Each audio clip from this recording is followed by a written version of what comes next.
I'm very happy to be here among you.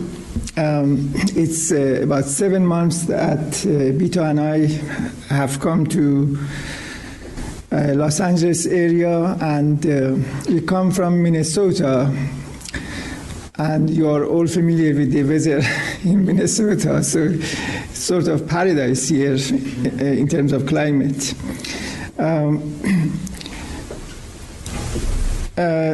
I want particularly to thank Assembly of Santa Monica for giving me this opportunity and this privilege to be with you and to share with you some of the issues related to the faith. The overall topic of the discussions that we are going to have during the 12 sessions probably that we would have, assuming that during the fast also we would have sessions, is something in general about Baha'i texts and their context and the interaction of the text and context. So the formal topic is text and context in Baha'i Heroic Age. So what I'm going to do today as sort of introduction is to explain a little bit what I mean by these words and the significance in general of the general topic. And if we had time, then I begin some discussion of the writings of the Bab. I don't have at this moment a very clear plan for the 12 sessions, but most likely we are going to discuss a few sessions about the writings of the Bab, a few sessions about the writings of Baha'u'llah, a few sessions about writings of Abdul Baha, and all of that in the context of history of the time, history of the life of the central figures of the faith and the like. Now about this whole title, text and context, heroic age, and so on, I want to talk about this a little bit as introduction. This introduction might take the whole session today, or just serve as an introduction to more substantive discussion about the writings of the Bab to begin with. Why I'm saying text and context? The basic philosophical, theological assumption of the Baha'i faith, which to a large extent from the very beginning it distinguishes the Baha'i faith from every other spiritual movement, religion prior to the Baha'i faith, is the very fact that divine text, spiritual text, is understood as inseparable from its context. Text is understood in terms of context and the interaction of the context, and they are inseparable from each other. This dialectic interaction of text and context is fundamental to the Baha'i faith. Now, Baha'i faith begins with a particular event, as you all know. That was May 23rd, 1844. A young scholar of the Sheikhi school called Mullah Hussein, or whose real name is Mullah Muhammad Hussein. The Bab always calls him Muhammad. The person that we know as Mullah Hussein, the Bab never calls him Mullah Hussein. In all the writings, he is called Muhammad, because his first name is Muhammad Hussein. But in any case, this young scholar, Mullah Hussein, meets the Bab in Shiraz, and he's invited to the house of the Bab, and they have conversation and interactions. And through this interaction, of course, the first major work of the Bab after declaration is beginning to be revealed, and that's commentary on the Surah of Joseph, which I'm sure I'll talk about that in one of these sessions. But I want you to pay attention to this historic event. This is the moment of the inception of the Baha'i faith. But something is happening here which is very, very important and very crucial, and that is the fact that the beginning of the Baha'i faith, which according to the Bab, that night was the beginning of the day of resurrection, the day of judgment. It's a historic night. That day, which becomes the beginning of the calendar, Baha'i calendar, Babi Baha'i calendar, is not the day in which a new relation emerges between the Bab and God, so that the Bab becomes conscious, becomes aware for the first time of having a divine mission. It has nothing to do with the relation of the Bab and God. What defines that particular night is that that night defines a particular relation between God through the Bab and a particular human being, namely Mullah Hussein. In the previous dispensations, the conception of the beginning of religion is understood as the moment in which prophetic consciousness emerges for the first time.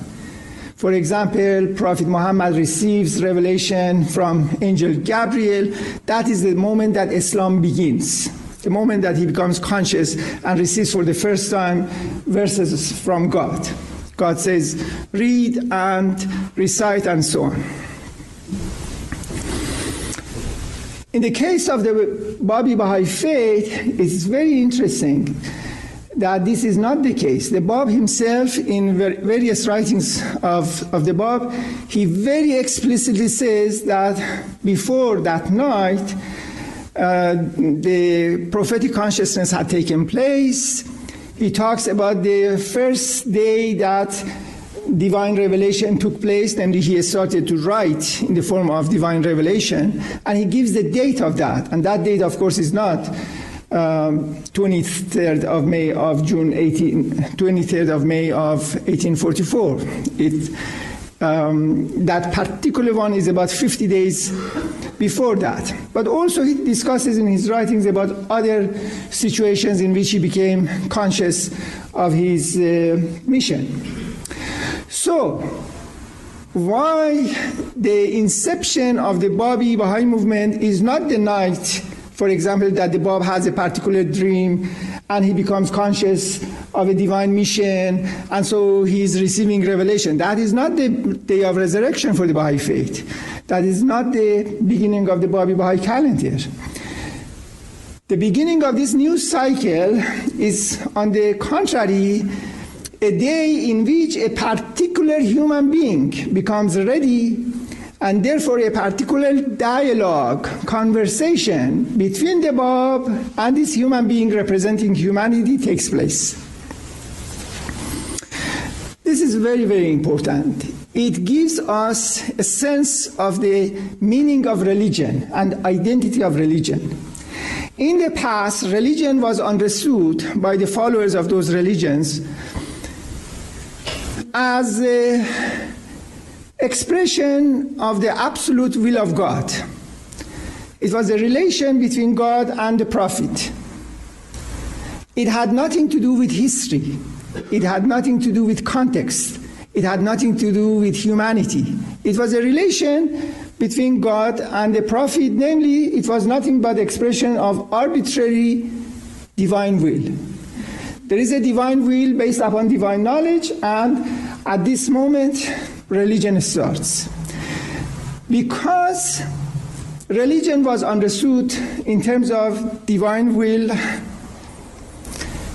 for that reason, it was easy for the members, followers of these religions to assume that their religion is the last religion, is the last revelation. It's a revelation which would never change, because the identity of that revelation has nothing to do with society, with humanity, with the stage of development of humanity or things like that. It was just a matter of the divine will.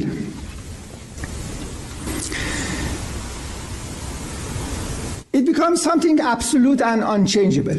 Now, with the event that takes place on that particular night, what happens is that the beginning of religion is defined as the moment that a particular interaction between God through the Bab and humanity takes place. Religion now becomes a product of the interaction between humanity, society, stage of development of civilization and so on, and the divine will. No longer religion is just expression of divine will. Religion is the product of this dialogue between the divine will and the stage of development, receptivity of the humanity. From this moment, of course, religion, divine will, divine truth, divine laws, and so on, all becomes historically specific. And therefore, the concept of history enters the notion of religion and revelation. Religion is not something outside of history, and for that reason, absolute. Society can change, history can change, but religion remains the same thing forever and ever, because it's the will of God and the knowledge of God, which is absolute, has nothing to do with history. History is changing, people are changing, but of course, divine knowledge, divine essence, and so on doesn't change. That was the previous conceptions. But now religion, from that very moment in which this religion is begun, which for the Bab is so important that in Persian Bayan he gives the exact minute of that. You are all familiar with that. So he says 2 hours and 11 minutes after the sunset. He even gives a minute, and he says that the day of resurrection starts at that moment. Now this is the moment, of course, that humanity also has achieved a particular stage of development. And so the will of God takes different shapes and forms in accordance with this interaction with humanity, history, society, civilization, and so on. From this moment, of course, we have the birth of the doctrine that we call it progressive revelation. The doctrine of progressive revelation means that religion has nothing to do with the unchangeable essence of God or knowledge of God. Religion is reflection of divine essence, a reflection of divine knowledge in history, in world. And of course, world and history, they are contingent, they are dynamic, they change, they transform, and so on.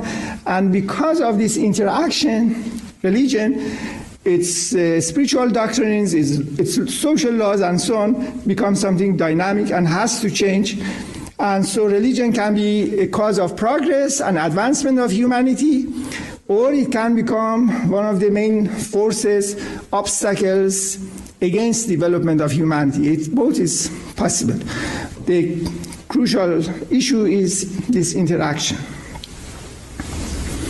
So we have text and context. Text refers to that divine revelation, the books and messages and so on. And context refers to the historical stage, historical conditions, events in society, whether it is in Iran, in the world, and degree of development of humanity.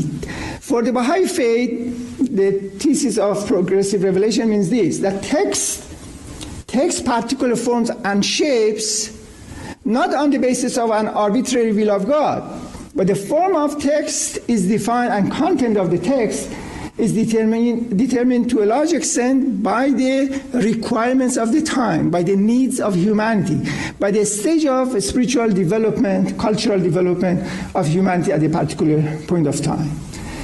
Religion is no longer something ahistorical outside of history, but religion is product of the interaction of the sacred and the world. It's very important. So the very fact that we celebrate the night of the declaration of the Bab, you see how important it is and what a philosophical, sociological revolution and new meaning and so on is is implicit in this whole idea. So for understanding the text, we have to look at the context. And this context can be many different things. Some of them are immediate context, some of them are more longer context, some of them refers to the immediate surrounding of the revelation of the text, some of them global context, and so on. So,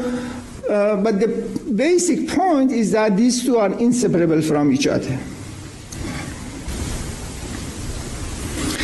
So, the general title of these talks is Text and Context in Baha'i Heroic Age. When we say Baha'i Heroic Age, we are giving a sense of Baha'i history. And of course, this idea of heroic age is one of the creations of the guardian of the Baha'i faith, Shoghi Effendi. Shoghi Effendi, more than perhaps anything else, he emphasized this historical consciousness. And the concept of history was so central in the writings of Shoghi Effendi and in anything that he did. Among other things that he did, he was very much concerned with writing actual history of the Baha'i faith. God Passes By, for instance, is one of them. Or translated, which is not just translation, selection, modification, revision, as well as translation of the work by Nabil, which is called Dawnbreakers. It's not a simple translation. Also in Persian, he has other tablets, Loh Qarn, for instance, the tablet of century, like God Passes By. They celebrate 100 years after that night, after the night that we talked about. So history is very important for Shoghi Effendi, but also he creates a philosophy of history. And among these things that he creates is, of course, the definition of Baha'i history in terms of 3 different ages. And you are all familiar with that. But I want to put that in a more theoretical context for this discussion. Guardian made a distinction between 3 phases of Baha'i history. So Baha'i history is defined in terms of first heroic age, then the formative age, and then the golden age, right? Everybody knows that. But what exactly this concept mean? And of course, the talks that we are going to have with each other, discussions we are going to have with each other are going to be text and context in the heroic age. But now it is useful to look at this whole periodization in a more theoretical way. Now, in order to do that, I want to go to sociological theory. And that's one of the areas that I'm very interested in my professional life. But it is very useful for understanding lots of things in Baha'i literature as well. What I'm going to do is to look at a theory in sociology of religion by perhaps the greatest sociologist who has ever been. His name is Max Weber, a German sociologist. And one of the main theories, ideas that he has presented, he calls it routinization of charisma. And after discussing that, then I come back to this distinction between heroic age and formative age and golden age and so on. For Max Weber, authority is of 3 different types. There are 3 different types of authority. And the first type of authority for him is called charismatic authority. He made the word charisma popular. It was Max Weber, and his writings are in German. So whatever I say is translation from German. But because he talked about charisma so much, it has become part of vocabulary of all different languages now. In Persian, sometimes they use the word farre as an equivalent of that sense of charisma.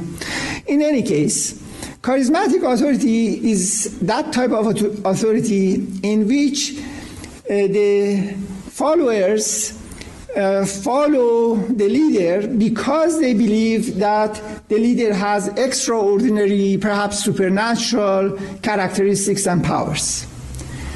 These extraordinary powers, which the followers believe that the charismatic figure has, becomes the basis of obedience, the basis of loyalty.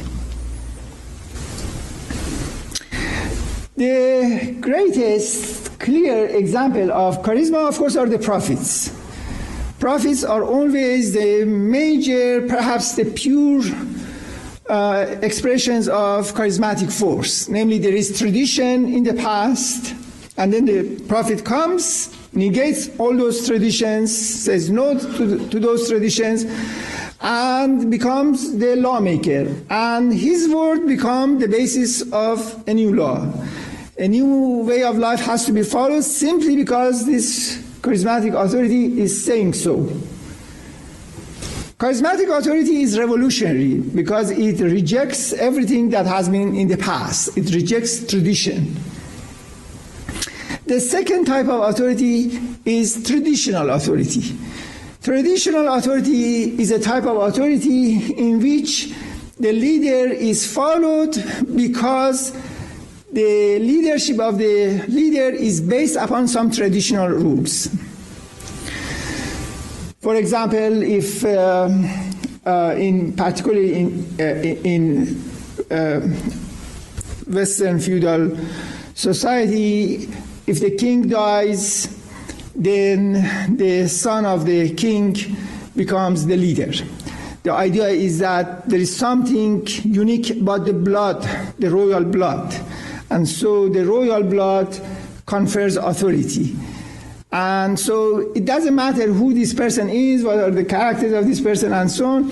But because of this particular tradition, this defines who is the leader, who has the legitimacy and to be followed. In the case of history of Iran, politically this has always been non-clear. It's one of the differences between Iran and the West. And for that reason, any time that a leader, a king has died, there has been wars and chaos in Iranian history for the question of succession, and it has been brute force. The traditional rules have been very vague and unclear. One of the main differences between history of Iran and history of the West. In any case, that is a traditional authority. This tradition can be anything in different ways. And finally, Max Weber distinguishes a third type of authority that he calls it legal rational authority. Legal rational authority is a type of authority in which the followers follow the leader because the rule of this leader is based upon some rationally defined laws which are enacted, legislated in a predictable, formal, rational fashion. The laws are also are understood as something which is product of legislation by human reason, not as some natural thing that is discovered. When it is considered to be natural, that's part of the traditional authority. Legal rational authority has been an exception in the history of humanity, and it's just a recent phenomenon in democratic societies. Some sort of legal rational authority is emerging.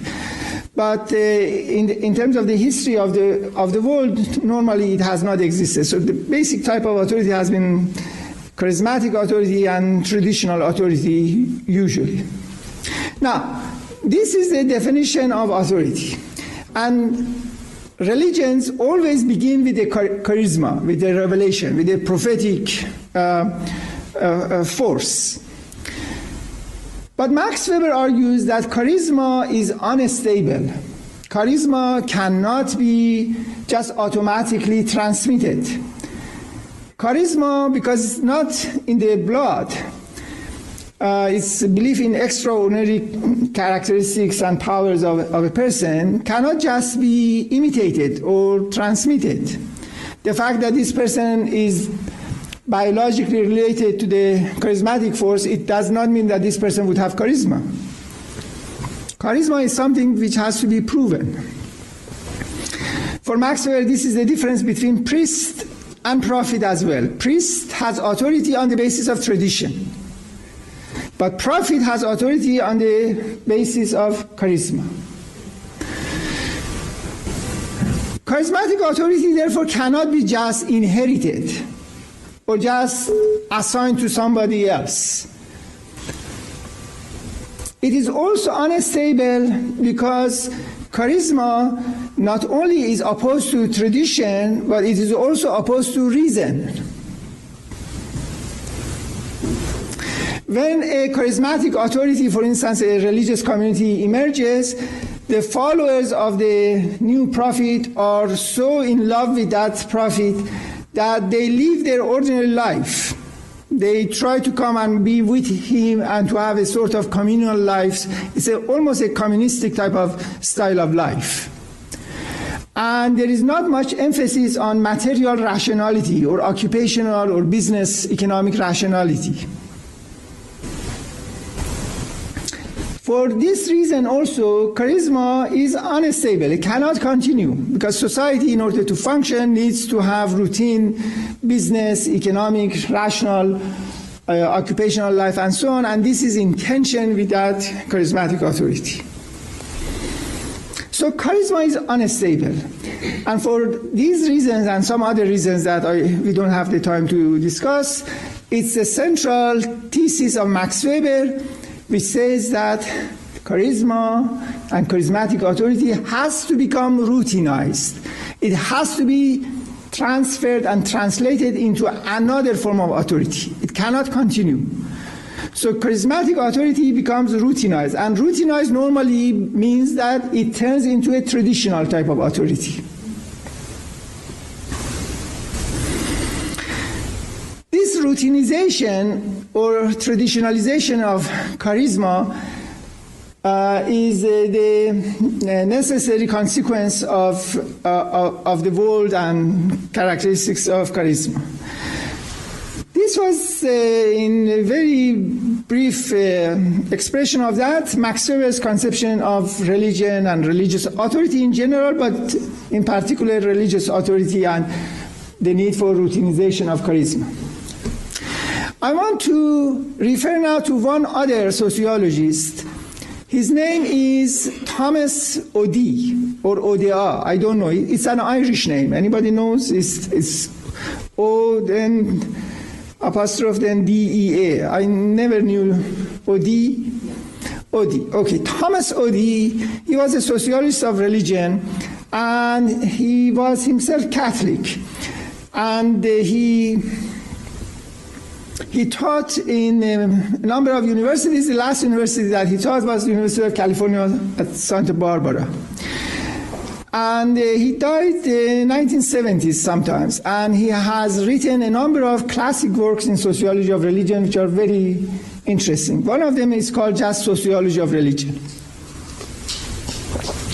What I want to share with you is a thesis that he has offered in this book, which became very influential, although not that many people are aware of this, but it was a very creative work. He took Max Weber's thesis of routinization of charisma, but then argued what he calls dilemma of institutionalization. What he argued was that the very fact that charisma becomes routinized, and he uses the word now institutionalization of the charisma. that routinization or that institutionalization necessarily leads to the death of charisma. Namely, the very fact that charisma has to become routinized, institutionalized, creates a situation which the original values of charisma become destroyed. It's a tragic conception of religion. Religion comes with a charismatic force, representing certain values and motivations and things like that. But in order for religion to continue to have some impact in the world, it has to become institutionalized. It has to become routinized. Otherwise, charisma is gone and the religion is forgotten. But the very fact of routinization, the very fact of institutionalization means that those original values of charisma are going to be destroyed, and the opposite of those things becomes reality in the world. So it's a situation that there is no solution for that. Either religion has to stay at the level of that charismatic authority and then die away and would have no impact in the society and nobody would know about it, or it becomes part of society, becomes routinized, becomes institutionalized, but by mere institutionalization, what would become real is the exact opposite of those goals and aims of charismatic authority and its values and so on. He talks of 5 antinomies of these dilemmas, 5 dilemmas or antinomies, and they are very useful. The most important dilemma, he doesn't talk about it. The most important dilemma is the dilemma of succession. In the history of religions, for routinization, for the survival of religion, it is necessary that after the prophet, somebody would succeed and become the leader of the movement.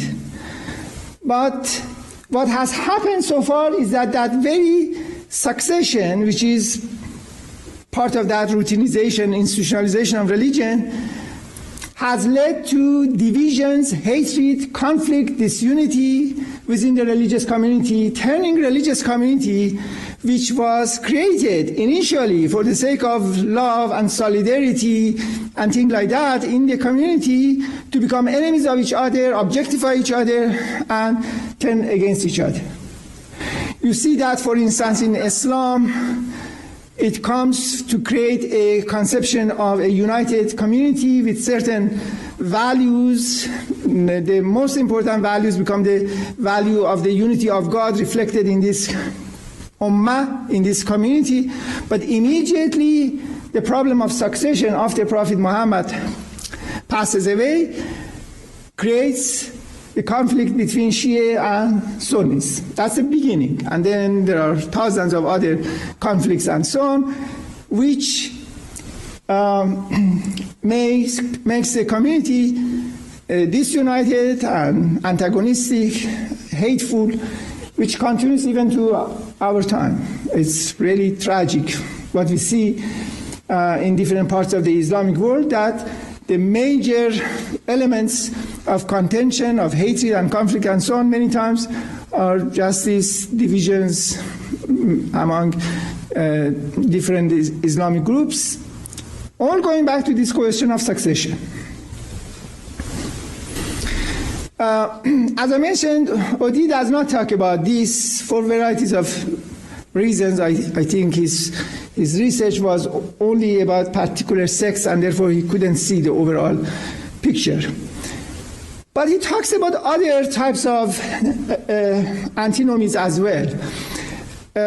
For example, one antinomy, one dilemma that he talks about is related to organization. The charisma, in order to survive and in order to have impact in the society, must be followed through this institutionalization by emergence of particular religious organizations. These organizations make possible that religion would have influence and can have more power and reach its goals and have impact in the world and so on. However, the very fact of emergence, of the conversion of the charisma into these organizations creates a bureaucratic orientation, separates the believers from the leadership, alienates them from that leadership, and therefore organizations becomes ends in themselves, in a sense. And the whole original values of the religion is destroyed because of this bureaucratic orientation and the resulting consequent alienation of individuals from the values of the community. Or he talks about, for instance, conversion versus coercion. This is the antinomy related to the fact that at the time of charisma, if a person joins and becomes member of that religious community, it's because this person converts. Namely, the whole being of this person becomes convinced of the truth of this charismatic force, accepts that, and many times because even because of lots of dangers and lots of economic loss and things like that. But as time goes on and religion is institutionalized, is routinized, usually religion becomes associated with the state as well. So instead of that, the basis of joining the membership of the community becomes based upon coercion in varieties of ways. It's no longer voluntary choice. And particularly state makes it, creates laws and pressures and so on that you are going to be punished if you don't. You see again that original values are becoming the exact opposite, are destroyed. It's a very tragic thing. Another dilemma that he talks about is replacement of spirit by the letter. This means that in the beginning, in the charismatic stage and so on, particular spiritual values are the concerns. They are the main ideas. As time goes on through this routinization and institutionalization, secondary aspects of religion, which are just vehicles for those spiritual values, become the primary issues. And the community becomes obsessed with these secondary token expressions of religion, forgets about the spirit of religion. All those values are lost, and a dogmatic community emerges who is obsessed with particular rituals, with particular secondary laws and things like that. So the roots and principles, in Baha'i terminology, the asl is forgotten, and the secondary tokens, derivatives,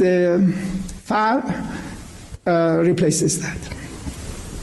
He talks about also, and this is the last one I say, about changing of roles and motivations. In the beginning, people within the charismatic structure, they do different things because of a particular motivation, namely the belief, devotion to the cause, to the spiritual values, to the charismatic figure. As time goes on, because of this routinization and institutionalizations, new roles and new interests are created. People have now particular economic, social, political interest that is created within these religious communities. And therefore, from now on, the motivation for different types of activities of the believers become increasingly these material, social, instrumental motivations because of the roles that they have. Their power, their wealth, and so on, now is dependent on these things, and they do things not because of spiritual values or commitment to values and so on, but because of these new material, unspiritual, anti-spiritual reasons, roles, motives, and the like. So, Max Weber talked about the necessity of conversion of charisma into a traditional type of authority or routinization, but Odi noticed something even more important, namely the tragic character of this routinization, the tragic character of this institutionalization. And now it gives us a sense of history. History of religion becomes really a very disappointing history. Namely, religion emerges to express particular values, but by its very process of routinization, it creates the opposite values, destroys those spiritual values, and replaces that with opposites. It's a very unhappy, very sad story, isn't that? And what he says makes sense, unfortunately, very significantly in terms of history of religions. This very pessimistic outlook about the history of religion is the ultimate theoretical structure, conception of history, model of history, of religion and religiosity up to now. It is in this context that now I want you to pay attention to the conception of Baha'i history in the writings of Shoghi Effendi. Shoghi Effendi talks of the same thing, heroic age, which he calls it apostolic age as well. It's the age of apostles, and it's the age of heroes. It is the age of charismatic authority. It's the same thing. Even the wording is the same, really. So the Baha'i faith begins with that charismatic authority, the heroic age, the apostolic age. And of course, for him, this consists of the Bab, of Baha'u'llah, and Abdul Baha.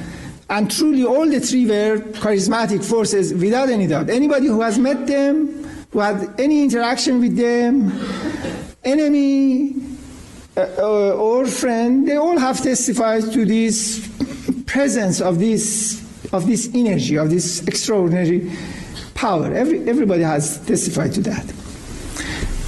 So this is the emergence of charisma, heroic age.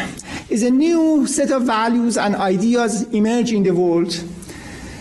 And of course, the emergence of this new set of ideas and values are associated with a lot of sacrifice, with a lot of blood, a lot of oppression. That's why he calls it heroic age as well. But then it is very interesting that Shoghi Effendi has this absolutely optimistic idea about the history of the Baha'i faith. Instead of these antinomies of routinization and destruction of the charisma and the values of that through the process of institutionalization, he talks about this process of institutionalization in terms of two stages. Of first the formative age and then the golden age.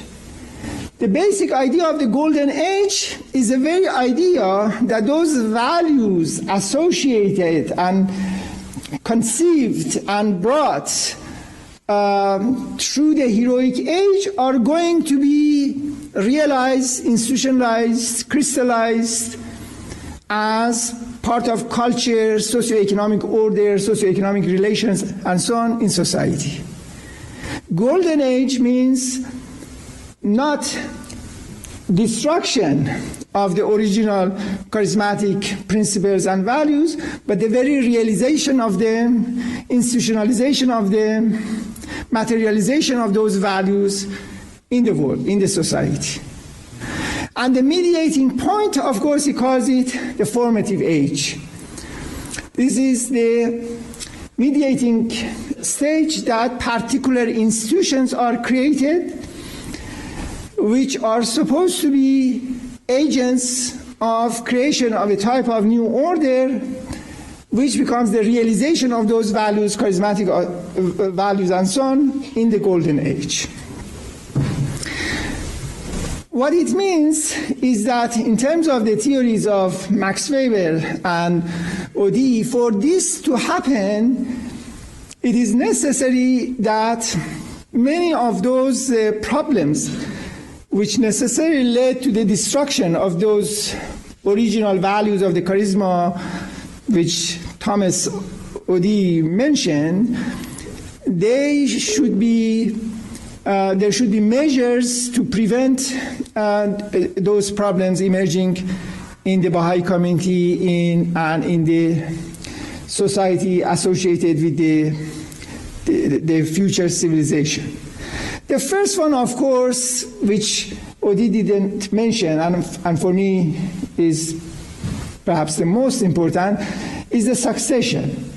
And of course, that you are all familiar with, that has been taken care of in this revelation. And so it doesn't mean that there won't be challenges. There has been challenges against the leadership of the Baha'i faith and its unity. And so there has been, as long as humans exist, there would always be challenges.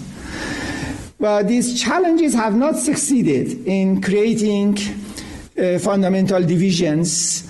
And always vast majority of the Baha'is have been loyal to the way that textually and explicitly, or in Baha'i language, in terms of covenant, the succession has been identified and defined. So I may talk about the concept of covenant in one of these other sessions, but if I do that, of course, it won't be normal discussions of covenant, but a more philosophical, theological discussion of what this philosophical underpinning of this concept of covenant is. It's a much more philosophically complex concept than what we normally associate it with. But the other antinomies are also very important. One major difference here, which is defined by Shoghi Afendi's concept of formative age, is a new principle that the process of institutionalization in the Baha'i faith means democratization. Instead of charisma turning into a traditional authority, charisma turns into some sort of legal rational authority, as Max Weber mentioned that. But this democratization, this legal rational authority emerging, is not even Max Weber's concept of legal rational authority. It's a very different conception of it. It's not the notion of democracy that we normally understand it in everyday discourse. But the basic idea is that Baha'u'llah came up with this idea that all human beings are expressions of God. They are mirrors of God. All reality is mirror of God. That is the fundamental theological, philosophical principle of the Baha'i faith. And because of that fundamental basis, all human beings have this inherent, intrinsic rights and sacredness and beauty. And because of all these things, for Baha'u'llah, the only legitimate form of decision-making is democratic, consultative decision-making. The concept of democracy, consultation, and so on is fundamental in the Baha'i writings, fundamental. And in one of the future sessions, I may address that particular issue. But it's not just a political theory. It is based upon this theological, metaphysical worldview of Baha'u'llah. That's why he emphasizes usually the concept of consultation. When he's talking about, for example, the political system in England, he talks of a system of consultation by the people. That's the way he defines the word democracy. And consultation for Baha'u'llah, of course, means much more than having equal vote and having a parliament and having a lot of infightings for making policies. Consultation is a completely spiritual process, totally different from whatever in the name of democracy has existed so far. It's a new conception of these things. And for the Baha'i communities also, we have to learn the concept of consultation. These are not something that has emerged. They have to emerge. Baha'i faith is a young spiritual movement, and the Baha'i ideas and values and so on gradually has been learned and implemented. But the very fact that leadership of the Baha'i community and decision-making and the administrative order which is created, this routinization of the charisma, that has not become a traditional authority, but it becomes a democratic, legal, rational authority based upon the belief in the sacredness of all human beings and intrinsic beauty of all human beings, has to play a very important role in this optimistic account, optimistic vision of Shoghi Effendi. Because that golden age is really another expression of that same principle of consultation, that same principle of equality and human rights, and solidarity and unity and so on, which becomes a fundamental principle of this new administrative order, which wants to create a community and also wants to have interaction with the outside world. But for this, of course, to happen, we as Baha'i communities have very historical missions and responsibilities. For this to happen, so that the pessimistic views of Thomas Oddy is not realized in terms of Baha'i history and Baha'i community, all of us and all the people associated with the Baha'i faith have particular responsibilities to have particular awareness, particular spiritual journeys, developments, dynamics, and so on, to make sure that this would happen. We have, for example, a democratic set of institutions. But it is very easy that we turn that into a bureaucratic set of institutions, become alienated from these bureaucratic institutions, they become a ritualized things. We develop a sense that the same thing happens regardless of whatever, the same people would be elected regardless of whatever. Then we think that we are not important, then we think that it's not democracy, it has nothing to do with the individuals, and then increasingly become disenchanted and alienated from that. And sometimes I see some elements of this in the Baha'i community. So it is nothing automatic to happen. It would happen, the vision of Shoghi Effendi, if we as Baha'i community, all of us together, think and act and feel in particular ways that it is discussed in the Baha'i writings. A structure has been created, this administrative order, this democratic structure, which provides that opportunity. The rest of that is your responsibility and my responsibility and the responsibility of the Baha'i communities. It's not an automatic will of God to happen. You remember I began with text and context. Even this statement that because of the Quranic tradition in the Baha'i writings is frequently repeated, يَفْعَلُ مَا يَشَاءُ وَيَحْكُمُ مَا يُرِيدُ, that God does whatever He wills and He ordains, for example, whatever He purposes or something like that. And this always is understood as expression of this deterministic, predestined,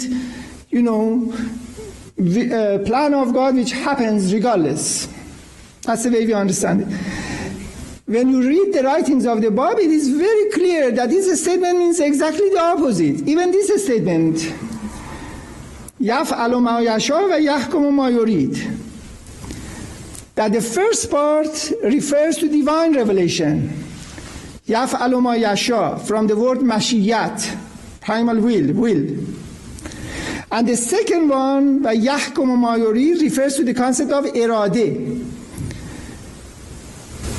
I usually translate this in Logos and Civilization or Gate of the Heart as determination, but it has different translations.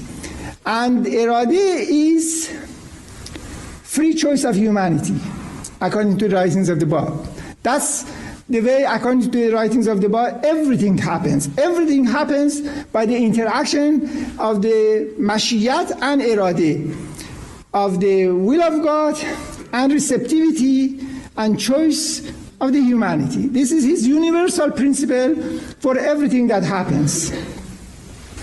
And it is the fundamental idea that every aspect of the ideas of the Bab, everything that he has said, all goes back to this. For that reason, when you understand this, it's amazing the degree of consistency and unity and interconnectedness which exists in all the writings of the Bab, anything that he discusses. I'll talk about these things in some of them in the next sessions. I already have talked a lot, so I try to bring that to a closure in a few minutes. For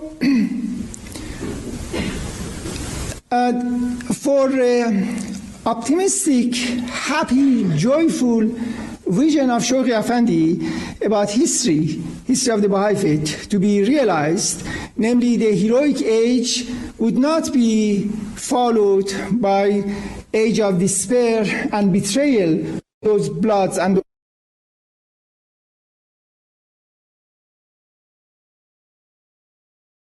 realized. It is necessary that in addition with the divine will and divine effulgence and divine guidance, we also act and would feel in certain ways. It is in the writings that even if we don't act, new generations would be created, or natural objects in the world would be raised, but in any case, that also becomes new types of human beings to act. Always, activities of we human beings become part of this drama. If not us, new types of creation has to take action for realization of those things. It's not a predeterministic thing. We are part of this interaction of text and context. I finish this. So I just wanted to say, text and context in the Baha'i Heroic Age, what I mean by this title and the categories within this title in general. Next time that we see each other, I start to talk about text and context in terms of the writings of the Bab, some of them. But I finished this with just this reference because we talked about Shawqi Afendi's conception of history, that the way Shawqi Afendi discusses history, and this is a great example of that, this division of heroic, apostolic, formative, and the Golden Age. What you see in his conception of history is this absolutely spiritual awareness. That is actually the heart of everything that the Bab has written. I'll talk about this next time that we'll see each other. The Bab is just intoxicated with God. Everything is spiritualized. He just sees everything in a spiritual fashions. When you read the writings of the Bab, you have this feeling that the Bab is sitting in a particular situation in which he looks at everything in this world from the point of view of the celestial realms, from Jabarut or Lahut or something like that. So everything is, he sees the same thing that you and I see, but he interprets that, understands that in a spiritual fashion. In everything he sees the signs of God. Everything. That's the way all the writings of the Bab are like that. And of course, he wants to create a new civilization which is based upon that. Namely, we all see each other as reflections of God. The way we act towards each other would be on that basis. The way social order, economic, political, cultural institutions are designed, created, would be based upon that spiritual awareness. It's a very different vision, and it's a very beautiful vision. When you read the writings of Shawki Effendi, you see that same spirit taking also a sociological and historical analysis. But it is the same thing. When Shawki Effendi talks about history, you are understanding history in terms of the dynamics of the presence of God. Everything that he does is that way. The title of his work of history, God Passes By, is such this beautiful expression of that same principle. God Passes By was a title that he chose among the suggestions which were made to the Shawki Effendi, and immediately he chose this particular one, God Passes By, for his work of history. What this word God passes by mean? It was so difficult that I remember when this was translated into Persian, they used the word Qarn Badi, which means new century, for God passes by, new century. Of course, it was written, published exactly 100 years after 1844. So in a sense that was correct. And also the Persian tablet that Guardian wrote for that same occasion is called Lohe Qarn, the tablet of century. And so it's actually a very good choice, Qarn Badi, the new century for that. However, it has nothing to do with God passes by. It's very hard to find a word in Persian or in Arabic to find it. However, it's not that difficult. God passes by is a very old, spiritually very significant idea in the Old Testament. It is directly taken from the Old Testament, from Torah. And Torah is filled with discussion of this. The original Hebrew word, for a brief period of time, I went and I studied Hebrew. We were going for 4 months to Haifa, and I thought that I have to learn Hebrew before going to there. And I learned the Hebrew of Torah, really. And when we went to Haifa, I could read Torah and understand it independently, 60% of that, something like that. It was a very beautiful time. Then I went to Haifa and nobody was speaking Hebrew. I forgot the whole thing and it was followed. Now I have forgotten all those things that I learned. But when I was reading Torah, lots of very interesting things came up, including this frequent discussion of God passing by the people.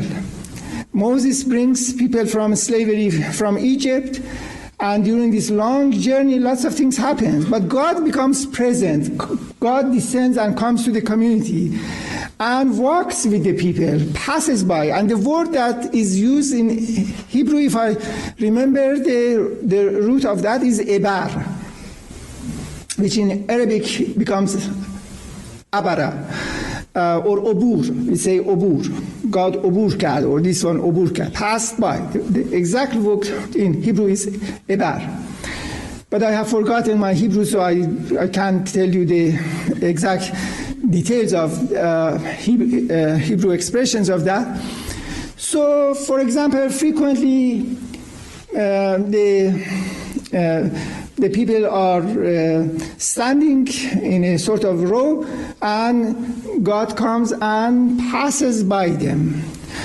Or frequently God comes to the community and people have interaction with God, and so all these things, and it's not once or twice or 3 times in Torah, frequently there is this talk of God coming to the people, presence of God among the people, interaction of God with the people, and the fact that He comes and walks beside them. God passes by is reference to that. Namely, it's a new spiritual stage that God also has come now and is acting in the history.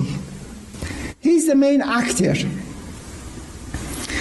And so this is reference to a new civilization, which is going to be a spiritual civilization.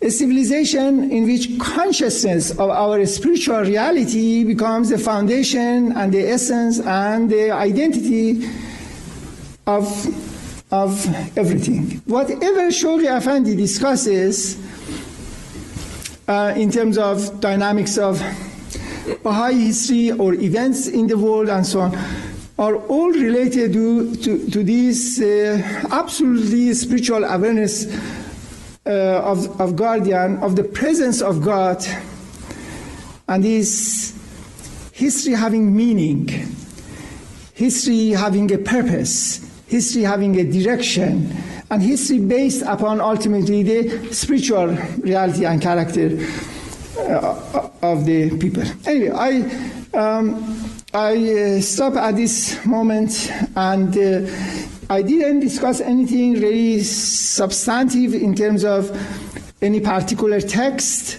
or any particular context. Those things we begin next time that we see each other in 2 weeks. Probably I'll start with discussion of the way the Bab would interpret different texts. The first major works of the Bab are interpretive writings. He writes commentary on Quranic Surah of Joseph, for example. Mullah Hussein was there when it started. Or even before his declaration, he wrote commentary on the Surah of Cow. Or he writes commentary on the Surah of Kawthar, or lots of. Sometimes he writes a commentary on a particular verse, sometimes a whole chapter, and so on. He has a lot of these things. That is the first dominant stage of the writings of the Bab. And these writings are very frequently are misunderstood, and it's really sad the way that they are not understood. And the reason for that is that the logic of interpretation of the Bab is not understood. When we understand his logic of interpretation, his logic of what is called hermeneutics about these things, then you see that all these works are connected, all of them then make sense. The way he discusses everything in this text are not a set of fragmented, chaotic, arbitrary things. This is the way Edward Brown understood. Even Dennis McCune understood the interpretive writings of the Bab, because the logic of interpretation is not understood, and therefore everything seems to be arbitrary. All the interpretations seem to be arbitrary and chaotic, and this one is not related to this one is not related to that one. It seems very strange that he takes, for instance, letters and interprets them and so on. We have to understand what is this logic of interpretation. My next session would be devoted to that, and in that context I hope that I would emphasize his first work, the commentary on the Surah of Joseph.